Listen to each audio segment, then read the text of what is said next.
Literature of the 20th and 20th സെഞ്ച്വറിയുടെ 1 mark 2 marks 4 marks നമുക്ക് കുറച്ച് expected questions നോക്കാം 15 മാർക്സിൻ്റെയൊക്കെ. അപ്പോൾ മൊഡ്യൂൾ 1 പോസ്റ്റ് മോഡേണിസം എന്നുള്ള ആ ഒരു ടോപ്പിക്കിൽ നിന്ന് നമുക്ക് മെറ്റാഫിക്ഷൻ എന്താണെന്ന്, ഇൻ്റർടെക്ച്വാലിറ്റി, ഹൈപ്പർ റിയാലിറ്റി, പിന്നെ ഹോം കമ്മിങ് ആരാണ് എഴുതിയത്, അതായത് നിങ്ങളുടെ ലെസൺസ് ഉണ്ടല്ലോ പഠിക്കാനുള്ള, പ്ലേ ആണെന്നുണ്ടെങ്കിലും മറ്റേ പൂവമാണെന്നുണ്ടെങ്കിലും അതൊക്കെ ആരാണ് എഴുതിയെന്നുള്ളത് ചോദിക്കാം, അല്ലെങ്കിൽ കോൺസെപ്റ്റ് ചോദിക്കാം. പാസ്റ്ററൽ എന്നുള്ള വർക്കിൻ്റെ ഓതർ ആരാണ്, വാട്ട് ഇസ് പാസ്റ്റിഷ്, അത് കഴിഞ്ഞ പ്രാവശ്യം എക്സാമിന് ചോദിച്ചതാണ്. മാജിക്കൽ റിയലിസത്തിൻ്റെ കോൺസെപ്റ്റ് 2 മാർക്സ് ക്വസ്റ്റ്യനായിട്ട് ചോദിക്കാം. പിന്നെ അതുപോലെ തന്നെ എന്താണ് മിനിമലിസം, പിന്നെ ഈ പോസ്റ്റ് മോഡേണിസം എന്നുള്ള കോൺസെപ്റ്റ് കൊണ്ട് എന്താണ് ഉദ്ദേശിക്കുന്നത് എന്നുള്ളത്, ആൻഡ് ഓൾസോ ഹെറോൾഡ് പിൻറ്ററിൻ്റെ ഹോം കമ്മിങ്ങിൻ്റെ തീം എന്താണെന്ന് ചോദിക്കാം. ഡെനിസ് റൈലിയുടെ പാസ്റ്ററലിൻ്റെ സിഗ്നിഫിക്കൻസ് എന്താണെന്നൊക്കെ ചോദിക്കാം. അതുപോലെ തന്നെ പോസ്റ്റ് മോഡേൺ ലിറ്ററേച്ചറിൻ്റെ 4 ഫീച്ചേഴ്സ്. അപ്പോൾ ഇങ്ങനൊരു ക്വസ്റ്റ്യൻ ചോദിക്കുവാണ്, ഇപ്പോൾ 4 മാർക്സ് ആയിട്ട് ചോദിക്കുവാണെന്നുണ്ടെങ്കിൽ ഫീച്ചേഴ്സ് എഴുതിയിട്ട് നിങ്ങൾക്ക് പഠിക്കാനുള്ള വർക്കുകൾ ഉണ്ടല്ലോ മൊഡ്യൂൾ 1 പോസ്റ്റ് മോഡേണിസത്തിൽ, ആ വർക്കുകളിനകത്തു നിന്നും എക്സാമ്പിൾസ് കോട്ട് ചെയ്ത് എഴുതാം. അല്ലെങ്കിൽ പോസ്റ്റ് മോഡേണിസ്റ്റ് വർക്ക്സിൻ്റെ വർക്കുകൾ ഏതൊക്കെയാണെന്നും ഓതേഴ്സ് ഏതൊക്കെയാണെന്നും അതിൻ്റെ തീമും ഒക്കെ പറഞ്ഞു വേണമെന്നുണ്ടെങ്കിൽ പോവാം. പിന്നെ മെറ്റാഫിക്ഷൻ എന്താണെന്ന് എക്സ്പ്ലെയിൻ ചെയ്യാം വിത്ത് സ്യൂട്ടബിൾ എക്സാമ്പിൾസ്. അതുപോലെ തന്നെ ഹോം കമ്മിങ്ങിനകത്തുള്ള ഹെറോൾഡ് പിൻറ്ററിൻ്റെ റൈറ്റിംഗ് അല്ലെങ്കിൽ ലാംഗ്വേജ് സ്റ്റൈൽ എന്താണ്, അല്ലെങ്കിൽ റൈറ്റിംഗ് സ്റ്റൈൽ, നറേഷൻ്റെ സ്റ്റൈൽ എങ്ങനെയാണ്, അതായത് അദ്ദേഹം പോസസും സൈലൻസസും ഒക്കെ എങ്ങനെയാണ് ഹോം കമ്മിങ്ങിനകത്ത് യൂസ് ചെയ്തത്. പിന്നെ ഹൈപ്പർ റിയാലിറ്റി എന്നുള്ള കോൺസെപ്റ്റ് എന്താണെന്ന് ചോദിക്കാം. അതുപോലെ തന്നെ ഡെനിസ് റൈലിയുടെ പാസ്റ്ററലിനെ കുറിച്ചൊരു ഷോർട്ടായിട്ടുള്ളൊരു ക്രിട്ടിക്കൽ അപ്രീസിയേഷൻ ചോദിക്കാം. പിന്നെ 15 മാർക്സ് ക്വസ്റ്റ്യനകത്താണെന്നുണ്ടെങ്കിൽ post modernism as a literary movement ചോദിക്കാം. 15 മാർക്സ് നിങ്ങൾക്കറിയാം, ഒരു 4 to 5 പേജസ് എങ്കിലും എഴുതിയിരിക്കണം. പാരഗ്രാഫ് ഡിവിഷൻ ഉണ്ടായിരിക്കണം. ഇൻട്രൊഡക്ഷൻ തൊട്ട് ലാസ്റ്റ് കൺക്ലൂഷൻ വരെ പ്രോപ്പർ ആയിട്ടുള്ളൊരു പാരഗ്രാഫ് സ്ട്രക്ചർ അല്ലെങ്കിൽ ഒരു ലോജിക്കൽ സ്ട്രക്ചർ ഉണ്ടായിരിക്കണം. നിങ്ങൾ ഏത് വർക്ക്സ്, പോസ്റ്റ് മോഡേണിസം എന്ന് പറയുമ്പോൾ നിങ്ങൾക്ക് ആ മൊഡ്യൂൾ 1 പഠിക്കാനുള്ള വർക്ക്സ് ആണ്. അപ്പോൾ ആ വർക്ക്സിനകത്ത് നിന്ന് പറയുമ്പം അതിനകത്ത് നിന്ന് മെയിനായിട്ട് നിങ്ങൾക്ക് പഠിക്കാനുള്ള ഓരോ വർക്കിനെ കുറിച്ച് പറയുക, തീമിനെ കുറിച്ച് പറയുക.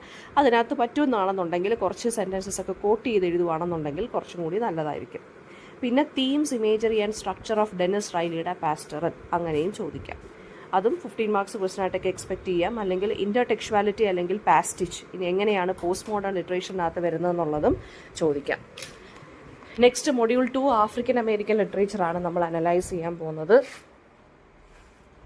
ആഫ്രിക്കൻ അമേരിക്കൻ ലിറ്ററേച്ചറിനകത്താണെന്നുണ്ടെങ്കിൽ റെസിറ്റേറ്റീവ് എന്നുള്ള വർക്ക് ആരാണ് എഴുതിയെന്ന് ചോദിക്കാം. ഹാർലം റിനസൻസ് എന്താണെന്ന് ചോദിക്കാം. അതുപോലെ തന്നെ ഹാർലം റിനസൻസിൻ്റെ ആ ഒരു ടൈമിലുള്ള ലീഡേഴ്സിൻ്റെ പേര് അല്ലെങ്കിൽ അവരുടെ വർക്ക്സ് ഒക്കെ വേണമെന്നുണ്ടെങ്കിൽ ഒന്ന് ചോദിക്കാം. ഇതൊക്കെ ഒന്ന് അറിഞ്ഞിരിക്കുന്നത് നല്ലതാണ്. ഹാർലം റിനസൻസിനെ കുറിച്ച് 1 മാർക്കായിട്ടും 2 മാർക്കായിട്ടും 4 മാർക്സ് ആയിട്ടും ഒക്കെ ചോദിക്കാം കേട്ടോ.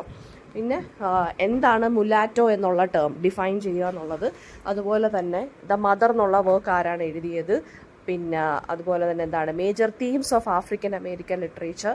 പിന്നെ ദ മദർ എന്നുള്ള വർക്കിൻ്റെ സെൻട്രൽ ഐഡിയ എന്താണ്. അതുപോലെ തന്നെ എന്താണ് ആഫ്രിക്കൻ അമേരിക്കൻ ഫെമിനിസത്തിൻ്റെ മെയിൻ കൺസേൺസ് എന്താണെന്ന് ചോദിക്കാം. ഓക്കെ, ആഫ്രിക്കൻ അമേരിക്കൻ ഫെമിനിസം എഴുതുമ്പോൾ മസ്റ്റായിട്ട് അതിൻ്റെ ഫീച്ചേഴ്സ് എഴുതിയിട്ട് എന്തായാലും അതിനകത്തുള്ള റൈറ്റേഴ്സ് ആരൊക്കെയാണെന്നും, ഈ ആഫ്രിക്കൻ അമേരിക്കൻ ലിറ്ററേച്ചറിൻ്റെ മൊഡ്യൂളിനകത്ത് അതിനകത്ത് റൈറ്റേഴ്സിൻ്റെ പേരും അവിടെ വർക്ക്സിൻ്റെ പേരും ഉണ്ട്. അതെന്തായാലും എക്സാമ്പിളായിട്ട് എഴുതാൻ മറക്കരുത്. പിന്നെ 1968 റയറ്റ്സിൻ്റെ സിഗ്നിഫിക്കൻസ് എന്താണെന്ന് ചോദിക്കാം. Tony Morrison as A writer എന്താണെന്ന് ചോദിക്കാം. ഓക്കെ, അപ്പോൾ Tony Morrison as A writer എന്ന് വെച്ചാൽ ഉദ്ദേശിക്കുന്നത് അവരെക്കുറിച്ച് 2-3 കാര്യങ്ങൾ ബയോഗ്രഫിക്കലായിട്ട് എഴുതിയിട്ട് അവരുടെ വർക്ക്സും നിങ്ങൾക്ക് പഠിക്കാനുള്ള വർക്ക്സിനെ കുറിച്ച് എക്സ്പ്ലെയിൻ ചെയ്ത് എഴുതുക. ഇതൊക്കെ 4 മാർക്സ് ആയിട്ട് അല്ലെങ്കിൽ 2 മാർക്സ് ആയിട്ടും ചോദിക്കാവുന്ന കാര്യമാണ് കേട്ടോ. 2 മാർക്സ് ഒക്കെ ആകുമ്പോൾ ഒരു 4 to 5 സെൻറ്റൻസസ് മാക്സിമം. 4 മാർക്സ് ആണെന്നുണ്ടെങ്കിൽ ഒരു വലിയ പാരഗ്രാഫാണ് ഇവിടെ ഉദ്ദേശിക്കുന്നത് കേട്ടോ.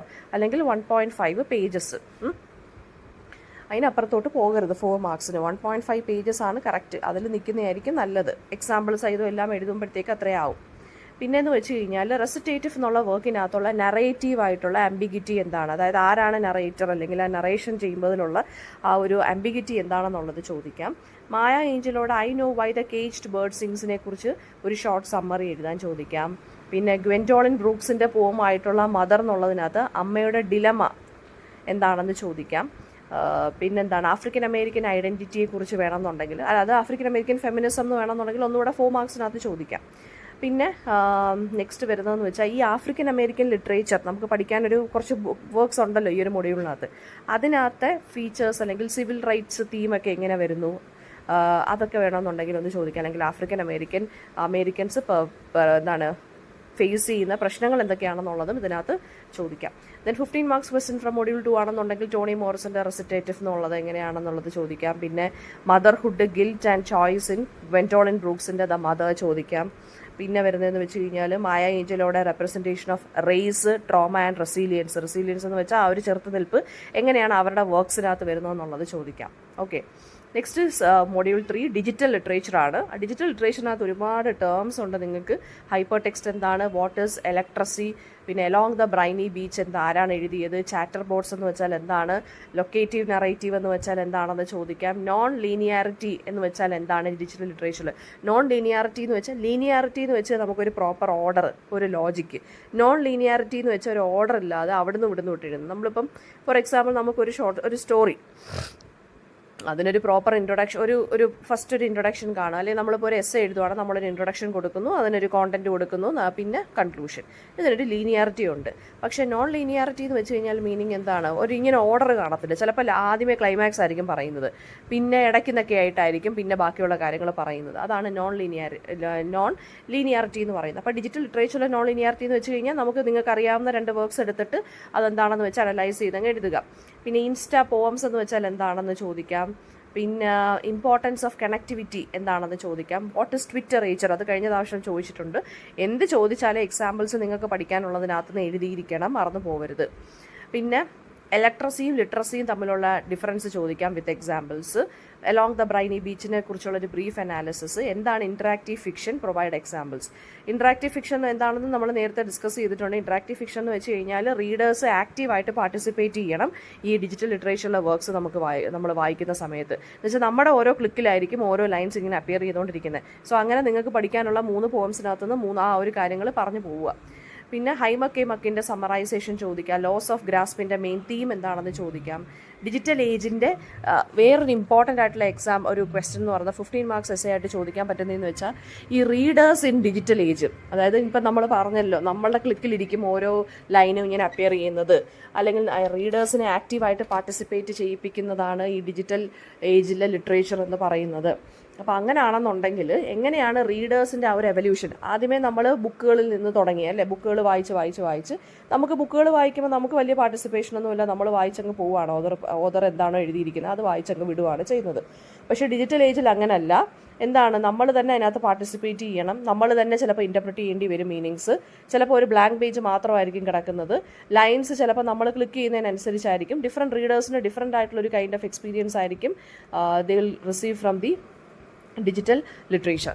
അപ്പോൾ അത് എങ്ങനെയാണെന്നുള്ളതാണ് ഇവിടെ ചോദിക്കുന്നത്. അപ്പോൾ അത് ഇമ്പോർട്ടൻ്റ് ആയിട്ടുള്ള ക്വസ്റ്റൻ ആണ്. Evolution of the reader in the digital age. പിന്നെ major features of digital literature, അത് നിങ്ങളുടെ കോർ ടെക്സ്റ്റ് വെച്ചിട്ട് വേണം എക്സാമ്പിൾസ് എഴുതാൻ. 15 മാർക്സിൻ്റെ ക്വസ്റ്റൻ ആണ് ഞാനിവിടെ പറയുന്നത്. പിന്നെ അലോങ് ദ ബ്രൈനി ബീച്ചിലെ നറേറ്റീവ് സ്ട്രാറ്റജി എന്താണെന്ന് ചോദിക്കാം. പിന്നെ ഡിജിറ്റൽ ലിറ്ററേച്ചർ എങ്ങനെയാണ് ഓതർഷിപ്പിനെ അല്ലെങ്കിൽ റീഡർഷിപ്പിനെ റീഡിഫൈൻ ചെയ്യുന്നതെന്നുള്ളത് ചോദിക്കാം. Next is module 4 climate fiction ആണ്. ആന്ത്രോപ്പസീൻ എന്നുള്ള അതും ഇതുപോലെ തന്നെ ഒരുപാട് ടേംസ് ഉണ്ട്. എന്താണ് ആന്ത്രോപ്പസീൻ, ഹൂ റോട്ട് സോളാർ, പിന്നെ ഗ്രീൻ ഹൗസ് ഇഫക്റ്റ് എന്താണ്, ദ ഹിസ്റ്ററി ഓഫ് ബീസ് എന്നുള്ള വർക്ക് ആരാണ് ഓതർ ചെയ്തത്, പിന്നെന്താണ് ആരാണ് author, what is climate fiction, dystopia എന്താണ്, യൂട്ടോപ്പി എന്താണെന്ന് ചോദിക്കാം. ഡയസ്റ്റോപ്പിയൻ ഫിക്ഷന് എക്സാമ്പിൾസ് ചോദിക്കാം. പിന്നെ ക്ലൈമറ്റ് ആക്ടിവിസം എന്ന് വെച്ചാൽ എന്താണ്, ഗ്ലോബൽ വാർമിംഗ് എന്താണ്, സോളാർ എന്നുള്ള വർക്കിലെ സെൻട്രൽ എൻവയോൺമെൻറ്റൽ കൺസേൺ എന്താണ്, ഹിസ്റ്ററി ഓഫ് ബീസിൻ്റെ സമ്മറി ചോദിക്കാം. പിന്നെ അയാൻ മെക്കിവാൻസിൻ്റെ സോളാറിലെ മേജർ തീംസ് ചോദിക്കാം. ഹിസ്റ്ററി ഓഫ് ബീസിനകത്തുള്ള എക്കോ ക്രിറ്റിസിസം എന്താണെന്ന് ചോദിക്കാം. അപ്പോൾ first of all eco criticism എന്താണെന്ന് പറഞ്ഞിട്ട് കുറച്ച് റൈറ്റേഴ്സിൻ്റെയൊക്കെ പേര് പറഞ്ഞിട്ട് വേണം ഈ വർക്കിലോട്ട് കയറി ചെല്ലാൻ. ഓക്കെ, പിന്നെ ആന്ത്രോപ്പസീൻ എന്നുള്ള കോൺസെപ്റ്റിനെ കുറിച്ചൊരു ഷോർട്ട് നോട്ട് ചോദിക്കാം. ക്ലൈമറ്റ് ഫിക്ഷൻ എങ്ങനെയാണ് എൻവയോൺമെൻറ്റൽ അവയർനെസ് ക്രിയേറ്റ് ചെയ്യുന്നത്, അത് ഇമ്പോർട്ടൻ്റ് ആണ്. അത് 15 മാർക്സ് ആയിട്ട് ചോദിക്കാം. അപ്പോൾ നിങ്ങൾക്ക് പഠിക്കാനുള്ള എല്ലാ വർക്ക്സിനെ കുറിച്ചും അതിനകത്ത് പറഞ്ഞേക്കുന്ന കാര്യങ്ങളെക്കുറിച്ചും ഇതിനകത്ത് എഴുതിക്കോണം. പിന്നെ സോളാർ എന്ന് പറയുന്ന ഒരു സറ്ററിക്കൽ ക്ലൈമറ്റ് നോവൽ ആവുന്നത് എങ്ങനെ, ഹിസ്റ്ററി ഓഫ് ബീസിനകത്തുള്ള ആ ഒരു multi time line ecological narrative അങ്ങനത്തുള്ള രീതി ഡിസ്കസ് ചെയ്യാൻ ചോദിക്കാം. ക്ലൈമറ്റ് ആക്ടിവിസം എന്താണ്, ഡയസ്റ്റോപ്പി എന്താണെന്നുള്ളതും ചോദിക്കാം. ഓക്കെ, പിന്നെ നെക്സ്റ്റ് വേറെ അടുത്ത സെറ്റ് എന്ന് പറയുമ്പോൾ വീണ്ടും മൊഡ്യൂൾ 1 തന്നെ പോസ്റ്റ് മോഡേണിസത്തിനകത്തത് 1 മാർക്ക് ക്വസ്റ്റൻ ആയിട്ട് ചോദിക്കാവുന്നതെന്ന് വെച്ചാൽ എന്താണ് പോസ്റ്റ് മോഡേൺ ഫിക്ഷൻ എന്താണെന്ന് ചോദിക്കാം. അല്ലെങ്കിൽ പോസ്റ്റ് മോഡേൺ ഫിക്ഷൻ്റെ ഒരു ഫീച്ചർ പറയാൻ ചോദിക്കാം. പിന്നെ പോസ്റ്റ് മോഡേൺ നറേറ്റീവിൻ്റെ ഒരു ഫീച്ചർ ചോദിക്കാം. ഹൈപ്പർ റിയാലിറ്റി എന്താണ് ഫ്രാഗ്മെൻറ്റേഷൻ, പാസ്റ്റിച്ചിനൊരു എക്സാമ്പിൾ ചോദിക്കാം. മെറ്റാ നറേറ്റീവ് എന്താണെന്ന് അതിനൊരു ഷോർട്ട് നോട്ട് ചോദിക്കാം. പിന്നെ themes from Ragtime, Dennis റൈലിയുടെ വർക്ക്സ് എങ്ങനെയാണെന്നുള്ളത് ചോദിക്കാം. പിന്നെ ending of home coming, intertextuality in Ragtime, അതുപോലെ തന്നെ ഡെന്നിസ് റൈലിയുടെ പോയിട്രിയുടെ ലാംഗ്വേജ് ആൻഡ് ടോൺ എന്താണെന്ന് ചോദിക്കാം. പോസ്റ്റ് മോഡേൺ വർക്ക്സിനകത്ത് എങ്ങനെയാണ് ഒരു അൺസർട്ടനിറ്റി നമുക്ക് ഫീൽ ചെയ്യുന്നത്, അതെന്ന് പറയുമ്പോൾ 15 മാർക്സ് ആയിട്ട് ചോദിക്കുമ്പോൾ ആ മോഡ്യൂളിനകത്തുള്ള വർക്ക്സിനെ മൊത്തത്തിൽ അങ്ങ് എഴുതിയാൽ മതി നിങ്ങൾ അനലൈസ് ചെയ്ത്. ഓക്കെ. പിന്നെ ഹാരോൾഡ് പിൻറ്ററിൻ്റെ ഹോം കമ്മിങ്ങിനകത്ത് ഫാമിലി, പവർ ആൻഡ് വയലൻസിനെ കുറിച്ച് എക്സാമിൻ ചെയ്യാൻ ചോദിക്കാം. റാഗ് ടൈം ഒരു പോസ്റ്റ് മോഡേൺ ഹിസ്റ്റോറിക്കൽ നോവൽ ആകുന്നത് എങ്ങനെയാണ്, മെറ്റാഫിക്ഷൻ ആൻഡ് ഇൻ്റർടെക്ച്വാലിറ്റിയെ കുറിച്ച് ചോദിക്കാം. പിന്നെ മൊഡ്യൂൾ 2 ആണെന്നുണ്ടെങ്കിൽ ആഫ്രിക്കൻ അമേരിക്കൻ ലിറ്ററേച്ചറിൽ നിന്ന് ഡബിൾ കോൺഷ്യസ്നസ് എന്താണ്, പിന്നെ ആഫ്രിക്കൻ അമേരിക്കൻ ഫീമെയിൽ റൈറ്ററിന് എക്സാമ്പിൾ ചോദിക്കാം.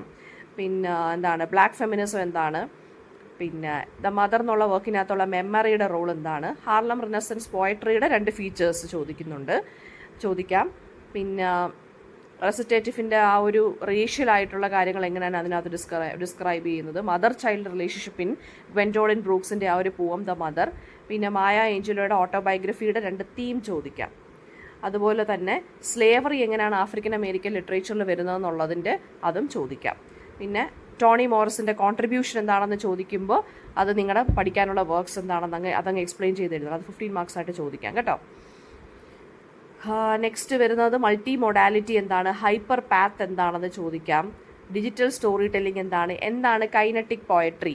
കൈനറ്റിക് എന്ന് വെച്ച് കഴിഞ്ഞാൽ തന്നെ മൂവ്മെൻറ്റ് അല്ലെങ്കിൽ മോഷൻ എന്നാണ് പറയുന്നത്. അപ്പോൾ കൈനറ്റിക് പോയട്രി എന്താണ്, അതൊക്കെ ഡിജിറ്റൽ ലിറ്ററേച്ചറിലെ ക്വസ്റ്റൻ ആണ് കേട്ടോ. ഇൻ്ററാക്റ്റീവ് നറേറ്റീവ്, നെറ്റ്വർക്ക് ഫിക്ഷൻ എന്താണെന്ന് ചോദിക്കാം.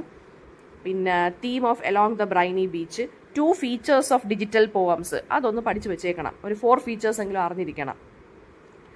പിന്നെ ഡിജിറ്റൽ ലിറ്ററേച്ചറിൽ നമ്മളിപ്പോൾ കുറേ ഡിജിറ്റൽ പോവംസ് നിങ്ങൾക്ക് പഠിക്കാനുണ്ടല്ലോ, അതിനകത്ത് വിഷ്വൽസും കാണുമല്ലോ, അതിൻ്റെ ഇമ്പോർട്ടൻസ് എന്താണെന്നൊന്ന് നോക്കി വെക്കുക. Role of visuals in digital literature. പിന്നെ ഈ ഡിജിറ്റൽ ലിറ്ററേച്ചറിൽ റീഡർ ആക്റ്റീവായിട്ട് പാർട്ടിസിപ്പേറ്റ് ചെയ്യുവാണ്, അതിനെക്കുറിച്ചൊരു ക്വസ്റ്റ്യൻ ചോദിക്കാം. എന്താണ് ചാറ്റർ ബോർഡ്സ് വിത്ത് എക്സാമ്പിൾസ് ചോദിക്കാം.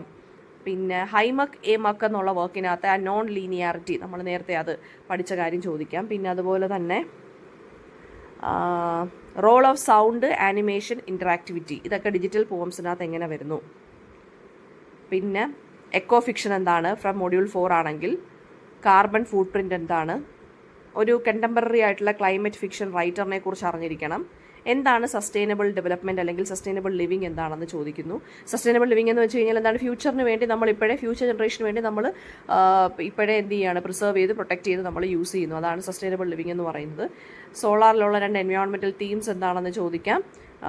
പിന്നെന്താണ് സോളാറിലുള്ള സയൻസ് ആൻഡ് സറ്റയർ എങ്ങനെ വരുന്നു എന്ന് ചോദിക്കാം. പിന്നെ time lines in the history of bees വളരെ ഇമ്പോർട്ടൻ്റ് ആണ്. പിന്നെ എങ്ങനെയാണ് ബീസ് എക്കോളജിക്കൽ ബാലൻസിനെ എന്ത് ചെയ്യുന്നത്, അല്ലെങ്കിൽ എക്കോളജിയെ ബാലൻസ് ചെയ്ത് നിർത്തുന്നു എന്നുള്ളത് ചോദിക്കാൻ പറ്റും ഹിസ്റ്ററി ഓഫ് ബീസ് എന്നുള്ള വർക്കിനകത്ത് നിന്ന്. ക്ലൈമറ്റ് ഫിക്ഷനെ 2 മേജർ ഫീച്ചേഴ്സും ചോദിക്കാം. അപ്പോൾ ഇതൊക്കെ തന്നെയാണ് നമുക്ക് പഠിക്കാനുള്ള, അതായത് നമുക്ക് എക്സ്പെക്റ്റഡ് ആയിട്ടുള്ള ക്വസ്റ്റ്യൻസ് എന്ന് പറയുന്നത് literature of the 20th and 20th century കേട്ടോ. എന്തെങ്കിലും ഡൗട്ട് ഉണ്ടെന്നുണ്ടെങ്കിൽ കമൻറ്റ് ബോക്സിനകത്ത് ചോദിച്ചാൽ മതി.